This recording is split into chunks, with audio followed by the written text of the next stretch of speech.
이 성경은 하나님의 능력을 우리에게 소개해주고 있는 사례집과 같습니다. 하나님은 성경을 통해서 우리가 마치 다른 사람에게 이런 말 한 적 있지 않습니까? 나 이런 사람이야. 네. 하나님께서는 내가 하나님이야. 이렇게 말씀하고 계십니다. 그래서 구약에서 특별히 여호와가 하나님이시다. 네. 여호와가 하나님이시다. 그것을 계속해서 반복해서 말씀하고 계십니다. 왜 하나님인 걸 강조하냐? 그 말씀을 하나님이 하시는 말씀을 제발 들어라. 이 말씀을 하시는 것이죠.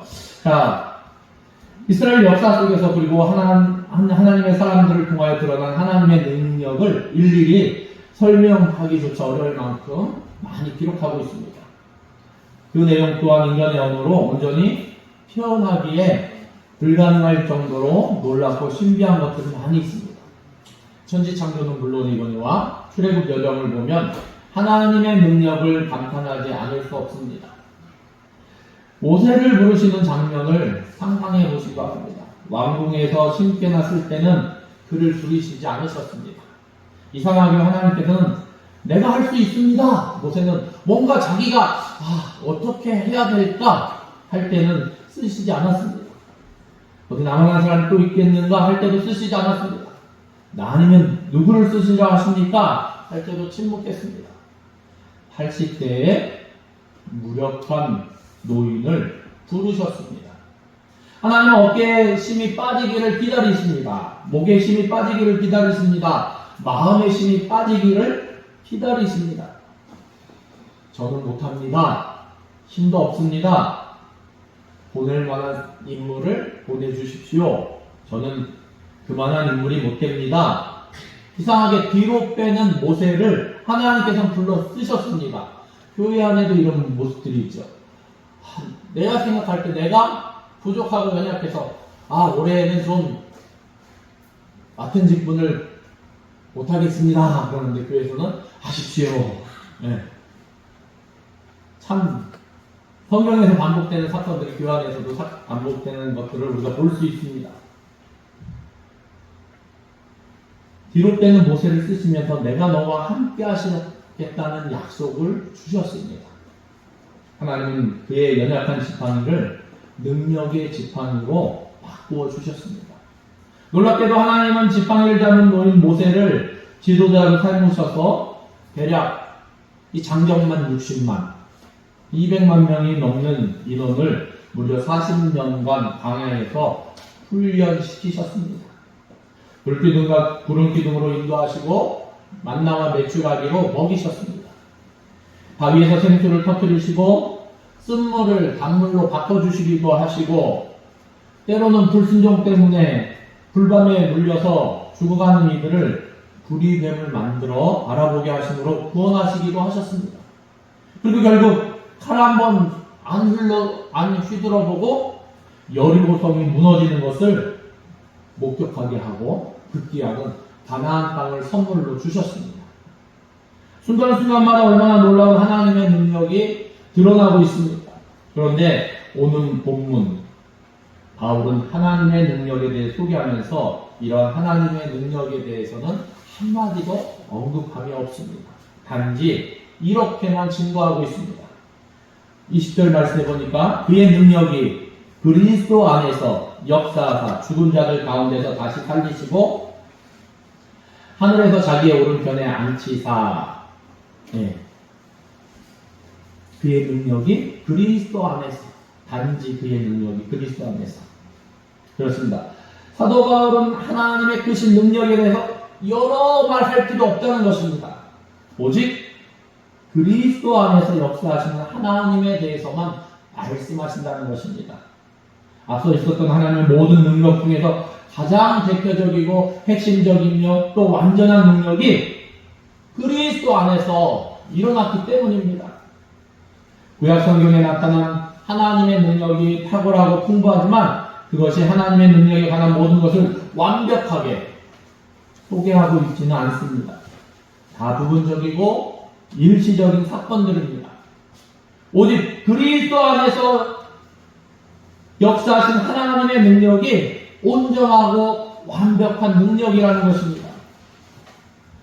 유일적이고 영원한 효과를 가지는 완벽한 능력입니다. 그러면 그리스도 안에서 나타나신 하나님의 능력의 구체적인 내용은 무엇입니까? 오늘 말씀은 우리에게 분명히 증거하는데 바로 그리스도의 부활에 대해서 우리에게 말씀하십니다.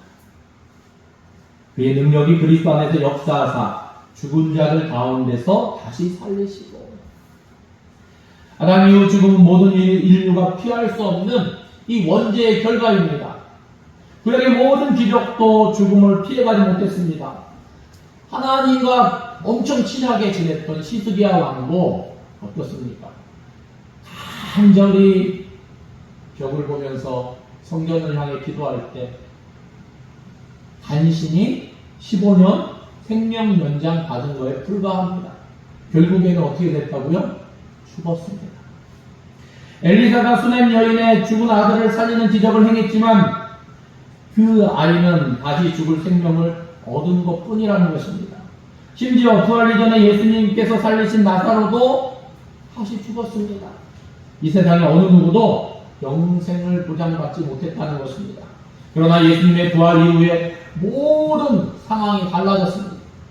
예수님의 부활은 모든 이의 부활을 담보로 하는 것입니다.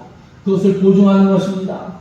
고린도전서 15장 20절 22절 말씀 보니까 그러나 이제 그리스도께서 죽은 자 가운데서 다시 살아나사 잠자는 자들의 첫 열매가 되셨도다. 사망이 한 사람으로 말미암았으니 죽은 자의 부활도 한 사람으로 말미암는도다. 아담 안에 모든 사람이 죽은 것 같이 그리스도 안에서 모든 사람이 삶을 얻으리라 말씀하십니다. 사랑하는 성도 여러분, 하나님은 그리스도 안에서 죽음의 권세를 파시고 부활의 능력을 보여주셨습니다. 그리고 그를 믿는 모든 사람에게 이 하나님의 능력이 동일하게 역사하시도록 은혜를 베풀고 계십니다. 그래서 이 부활의 능력을 믿는 신앙인들은 어떻습니까? 장례식에 가서도 찬송을 부릅니다. 네. 요단강 건너가 만날이 아니면 천국에서 다시 만나보자. 근데 참 이상한 게 저는 장례식에서 부르는 찬송이 왜 그렇게 은혜가 되는지 모르겠습니다. 네. 근데 주일날 찬양 이렇게 이거 예배 전 찬양을 할 때 이런 찬양 부를 수는 없잖아요. 그쵸? 그러면 다들 목사님 이상하네. 그럴 것 같은데 예전에는 제가 그 장례식에서 부르는 찬양 또 이제 예수 다시 사셨네 뭐 그런 부활 찬양 예배 전에 불렀던 적이 있습니다. 그랬더니 눈치를 줘요. 네. 눈치 먹을 짓을 했는지 몰라도 눈치를 줘요. 제가 이제 신학하기 전이었는데 고등학생 때도 이제 찬양 인도를 하라고 그러면 나가서 용감하게 찬양 인도를 했었는데 물론 제 마음대로 불렀습니다. 음정 가사 틀려도 어쩔 수 없습니다. 네. 제가 틀리는지 맞는지도 모르면서 불렀습니다. 네. 찬양 인도 하라니까 순종하는 마음으로. 근데 부활 찬양 부르는데 눈치를 주더라고요. 그래서 이거 부르면 안 되나? 근데 제가 믿는 신앙 안에서 주일은 뭐예요? 네. 부활하신 것을 기념하는 날이잖아요, 예수님이. 근데 주일날 예배전 찬양하는데 이상하다. 왜 부활절만 이 찬양을 우리는 부를까? 뭐 하여튼 그런 의문을 가지고 고등학생 때 좀 아쉬운 그런 것들이 있었는데 죽음 앞에서 어떻게 보면 우리는 이 아픔과 고통과 슬픔 가운데 곡을 해도 시원찮은 그런 가운데 찬송을 부르는 하나님의 사람들입니다. 바로 그리스도께서 죽음을 이기셨기 때문입니다. 우리도 장차 죽음을 이기고 부활할 것을 믿기 때문입니다. 그럴 때 우리가 마음껏 찬양할 수 있고 천국에서 만나보자. 이렇게 찬양을 통해서 하나님 앞에 고백할 수 있는 것입니다. 둘째는 그리스도의 승천입니다. 20절 하반절에 보니까 하늘에서 자기의 오른편에 앉히사 말씀하고 있습니다. 하나님은 능력으로 죽음을 파하셨을 뿐만 아니라 이제는 그리스도를 하늘보좌의 자기 오른편에 앉히셨습니다. 위치가 중요합니다. 자리가 곧 능력입니다. 오른편이라는 의미가 무엇입니까? 하나님의 정권을 위임받았다는 뜻입니다. 이 말은 21절, 22절에 이렇게 설명하고 있습니다. 모든 통치와 권세와 능력과 주권과 이 세상뿐만 아니라 오는 세상에 일컫는 모든 이름 위에 뛰어나게 하시고 또 만물을 그의 발 아래에 복종하게 하시고 그를 만물 위에 교회의 머리로 삼으셨느니라. 아멘? 예, 아멘. 그리스도에게 통치권을 주셨습니다. 이 통치권은 교회에 국한된 것이 아니라 이 세상 만물의 통치자이십니다. 22절에 만물을 그의 발 아래 복종하게 하시고 말씀하십니다. 또 이 시간대에도 만물 안에서 만물을 충만하게 하시는 이라고 예수님을 표현하고 있습니다. 하나님은 승천하신 그리스도에게 만물의 통치권을 주셨습니다. 이제 하나님의 나라가 곧 그리스도의 나라입니다. 하나님의 나라가 그리스도 안에서 이루어지는 나라입니다. 그리스도에게 복종하는 나라입니다. 하나님은 모든 이름 위에 뛰어난 이름을 주셨습니다. 그 이름 앞에 모든 이들이 무릎을 꿇게 하셨습니다. 또한 우리가 기억할 것은 그리스도의 통치는 먼 미래에만 이루어지는 것이 아니라는 것입니다. 21절 말씀대로 이 세상뿐 아니라 오는 세상에서도 그리스도의 주권은 미치는 것입니다. 그리스도의 주권은 미래뿐 아니라 현재 우리가 살고 있는 이 삶 가운데도 영향을 미치고 있습니다. 예수 천당 하지만 천당은 죽어서 가는 곳이 아닙니다. 이미 이곳에서 천국을 만들어 가야 할 책임이 있는 것입니다. 그러므로 우리는 현실 도피적인 신앙을 조심해야만 합니다. 네. 교회 안에서 세상이 이러니까, 세상이 바라보는 기준이 그러니까, 다른 사람들로 다 그렇게 하니까 우리는 이런 부분을 조심해야 한다는 것입니다. 적극적으로 사회에 참여하여 세상 가운데 누구의 기준? 성경이 말하는 하나님의 기준을 가지고 세상을 바뀌도록 노력해야 한다는 것입니다. 산속으로 깊이 들어가는 신앙이 아니라 세상 한가운데로 나오는 신앙이어야 한다는 것입니다. 그리고 하나님은 그리스도를 교회의 머리로 세우셨습니다. 22절에 또 만물을 그의 발 아래 복종하게 하시고 그를 만물 위에 교회의 머리로 삼으셨느니라. 교회가 왜 위대할 수 있는 것입니까? 바로 이러한 그리스도가 교회의 머리가 되셨기 때문입니다. 우리가 명심할 것은 예수님께서 교회의 머리라는 것입니다. 모든 지식, 판단, 이 예수님으로부터 나와야만 합니다. 결코 잊어서는 안 됩니다. 교회는 누가 세웠든지 누가 헌금을 많이 했든지 상관없습니다. 다 주님의 것입니다. 여기서 중요한 문장이 나옵니다. 만물 위에 교회라고 성경은 표현하고 있다는 것입니다. 교회는 만물 위에 존재하는 기관입니다. 세상과 똑같은 동등한 위치에 있는 것이 아니라 만물 위에, 우리 주님은 교회를 만물 위에 두셨으므로 교회를 통해 만물을 통치하시기를 원하신다는 것입니다. 그런 의미에서 교회는 세상의 머리입니다. 세상의 빛이고 세상을 이끌고 나가야만 합니다. 교회가 세상의 갈 길을 분명하게 제시하고 보여줘야만 합니다. 그런 의미에서 교회가 건강해야 세상을 건강하게 이끌 수 있습니다.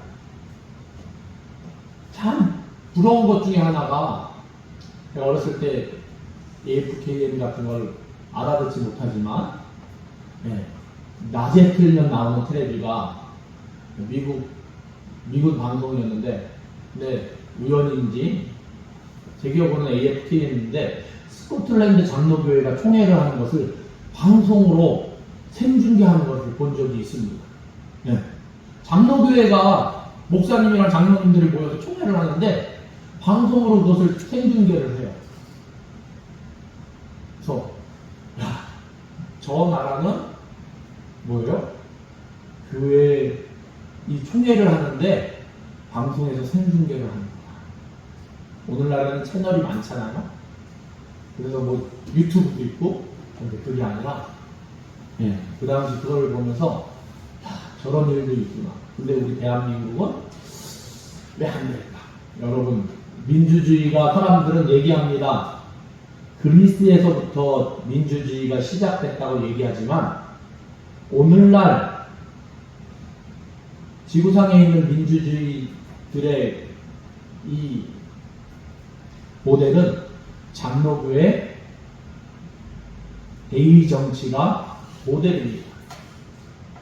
그래서 장로를 선출하지 않습니까? 그게 국회의원 뽑는 거랑 똑같은 겁니다. 국민의 대표를, 교인의 대표를 뽑는 것이 장로입니다. 그 제도가 세상 정치에 들어가서 대의민주주의가 된 것입니다. 교회에서부터 그 제도가 시작된 것입니다. 그런데 한국교회가 실수한 것이 있습니다. 뭐죠? 교회 안에서 치고받고 쌈박질하는 것까지 정치권에다 전수를 했다는 거예요. 한국 정치권이 처음에 그래서 국회 안에서 치고받고 싸우는 거, 교회 안에서 하는 거랑 너무나 똑같아서 놀랐습니다. 처음에 그러지 않았습니다.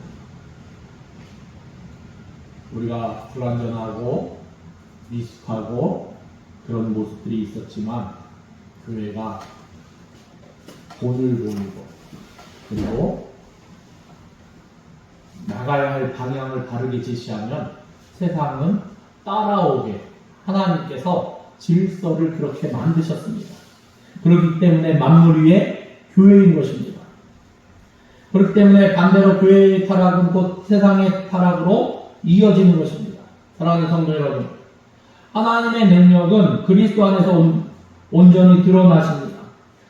부활의 영광으로 승천의 능력으로 이제 그리스도는 하나님의 능력으로 만물의 구세주시오 통치자가 되셨습니다. 그분의 미래뿐 아니라 현재의 주권자고 오늘 우리가 모인 이 교회의 머리 되십니다. 사랑하는 성도 여러분, 저와 여러분이 예수 그리스도 안에서 오늘도 역사하시는 하나님의 능력을 체험하고 땅끝까지 전하는 삶을 사실 수 있기를 예수님의 이름으로 축원합니다. 기도하겠습니다. 하나님 감사합니다. 하나님, 만물 위의 교회라고 예수님께서 교회를 이 세상 위에 두셨고 교회를 통하여 세상을 통치하시고자 하셨는데 또한 칼빈이 이 대의민주주의를 하나님 이 국가 제도에 하나님 포함시키고 또 이것을 퍼뜨렸는데 우리가 온전히 이 대의민주주의를 교회가 온전히 본을 보임으로 또 나아갈 방향을 제시함으로 하나님 진실로 세상을 이끌어갈 수 있도록 인도하시고 그 가운데 하나님 앞에 영광 돌리기를 원합니다. 하나님을 인정하지 않는 자들은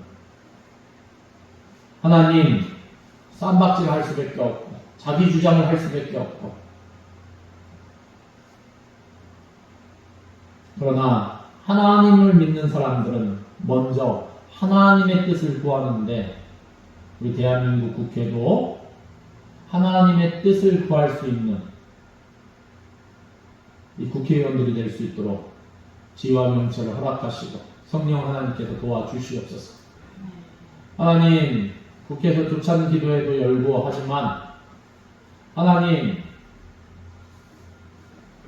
이 기도를 했으면 행함을 통해서 국회의원들이 마음을 그리스도인 국회의원들이 마음을 합할 수 있도록 강건하여 주시옵고 하나님 진실로 하나님의 사람답게 정치할 수 있도록 하나님 역사하여 주시옵소서. 부족한 저희들도 하나님의 자녀답게 살아가게 하시고 또 교회의 머리 되신 예수님을 온전히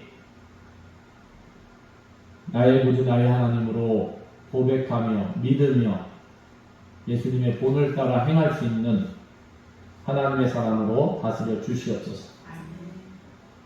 하나님, 나의 언행과 행함을 주장하여 주셔서 나의 언행과 행함을 통하여 예수님의 모습이 비춰질 수 있도록 인도하시고 하나님의 나라가 나타날 수 있도록 하나님 함께하여 주시옵소서. 우리 대명교회가 이 지역사회 가운데 하나님의 나라를 보여줄 수 있는 교회 되게 하시고 예수님의 생명과 그 사랑과 그 능력을 증거할 수 있는 주님의 교회 될 수 있도록 하나님 역사하여 주시옵소서. 주님께서 작은 부분까지라도 다스리시고 인도하시고 더 좋은 것들로 채워주실 것을 간절히 간구하며 예수님의 이름으로 기도드립니다.